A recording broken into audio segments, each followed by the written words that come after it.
retrouver Romain Daubry de la cellule Info d'Experts de Bourse Direct. Je le disais, séance de consolidation aujourd'hui, Romain. Qu'est-ce qu'il faut retenir de cette journée ?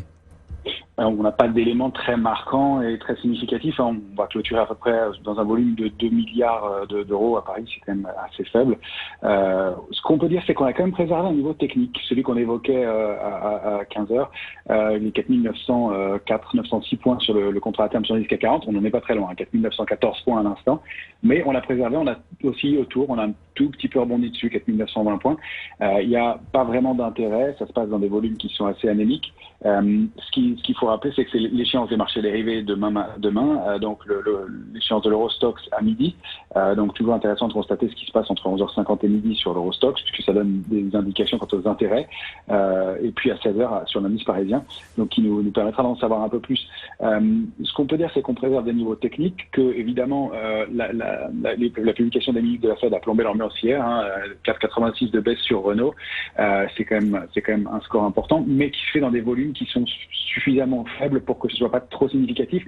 On en saura plus, à mon avis, après l'échéance des marchés dérivés, puis en début de semaine prochaine. C'est souvent là où on va trouver l'intérêt, puis ce sera une pré-rentrée la semaine prochaine. Il y aura plus d'investisseurs, plus d'intervenants, ça va animer le marché. Pour l'instant, c'est plus des considérations techniques. Ce qu'on constate, c'est que du côté des options, les intérêts ont l'air de vouloir faire en sorte que la clôture se fasse sous 4950 points, mais on défend 4850 et on arrive un peu en roue libre autour de ces 4900 points. Voilà, il y a la volatilité qui repart un petit peu. On peut jeter un coup d'œil de ce côté-là aussi. Elle est restée sous les 25, mais elle a frôlé les 25.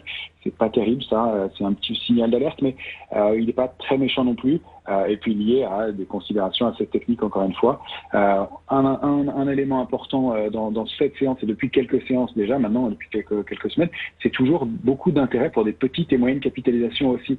On regarde beaucoup les indices, on pense, il faut penser, enfin les indices majeurs, il faut penser à regarder les indices un peu mineurs, et les petites et moyennes capitalisations, il y a énormément de petites valeurs qui font l'objet d'intérêt avec des décalages vraiment importants, 10, 15, 5, 10, 15, 20%, voire plus sur certaines valeurs.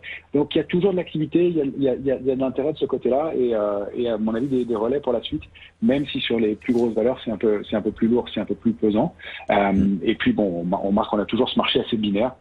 Aujourd'hui, c'est les défensifs qui sont pas payés mais qui baissent peu, avec des scores de baisse de moins d'1%, avec des valeurs comme Sanofi, comme les valeurs du luxe, comme Dassault.